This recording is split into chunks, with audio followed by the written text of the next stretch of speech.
सरियतुल अंबर में फक्र की हालत। नबी अकरम सल्लल्लाहु अलैहि वसल्लम ने रजब 8 हिजरी में समंदर के किनारे एक लश्कर 300 आदमियों का, जिन पर हजरत अबू उबैदा रज़ियल्लाहु ताला अन्हो अमीर बनाए गए थे, भेजा। हुजूर अक़दस सल्लल्लाहु अलैहि वसल्लम ने एक थैली में खजूरों का तोशा भी उनको दिया।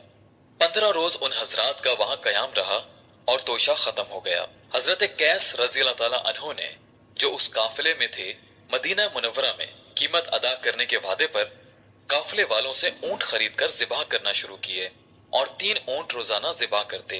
मगर तीसरे दिन अमीर काफिला ने इस ख्याल से कि सवारियां खत्म हो गईं तो वापसी भी मुश्किल हो जाएगी, ज़िबाह की ममानियत की और सब लोगों के पास अपनी अपनी जो कुछ खजूरें मौजूद थीं जमा करके एक थैली में रख लीं और एक एक खजूर रोजाना तकसीम फरमा देते थे, जिसको चूस कर ये हजरात पानी पी लेते थे और रात तक के लिए यही खाना था। कहने को मुख्तसर सी बात है, मगर लड़ाई के मौके पर जबकि कुव्वत और ताकत की भी जरूरत हो, एक खजूर पर दिन भर गुजार देना दिलो जिगर की बात है। चुनाचे हजरत जाबिर रज़ियल्लाहु ताला अन्हु ने जब ये किस्सा लोगों को हुजूर सल्लल्लाहु अलैहि वसल्लम के बाद सुनाया तो एक शागिर्द ने अर्ज किया कि हजरत, एक खजूर क्या काम देती होगी?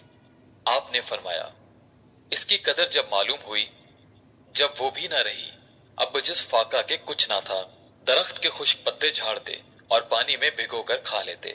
मजबूरी सब कुछ करा देती है और हर तंगी के बाद अल्लाह ताला जल्ले शानहू के यहाँ से सहूलत होती है। हक ताला ने उन तकालीफ और मुशक्कतों के बाद समंदर में एक मछली उन लोगों को पहुंचाई जिसको अंबर कहते हैं। इतनी बड़ी थी कि 18 रोज तक ये हजरात उसमें से खाते रहे और मदीना मुनव्वरा पहुंचने तक उसका गोश्त तोशों में साथ था। हुजूर सल्लल्लाहु अलैहि वसल्लम के सामने जब सफर का मुफस्सिल किस्सा सुनाया गया तो हुजूर सल्लल्लाहु अलैहि वसल्लम ने इरशाद फरमाया कि ये अल्लाह का एक रिज़्क था जो तुम्हारी तरफ भेजा गया। फायदा, मुशक्कत और तकालीफ इस दुनिया में जरूरी हैं और अल्लाह वालों को खास तौर पर पेश आती हैं। इसी वजह से हुजूर सल्लल्लाहु अलैहि वसल्लम का इरशाद है कि अंबिया अलैहिस्सलाम को सबसे ज्यादा मुशक्कत में रखा जाता है, फिर जो सबसे अफजल हो, फिर उनके बाद जो बकिया में अफजल हो। आदमी की आजमाइश इसकी दीनी हैसियत के मुवाफिक होती है और हर मुशक्कत के बाद अल्लाह की तरफ से उसके लिए लुत्फ फजल से सहूलत भी अता होती है। ये भी गौर किया करें कि हमारे बड़ों पर क्या क्या गुजर चुका और ये सब दीन ही की खातिर था।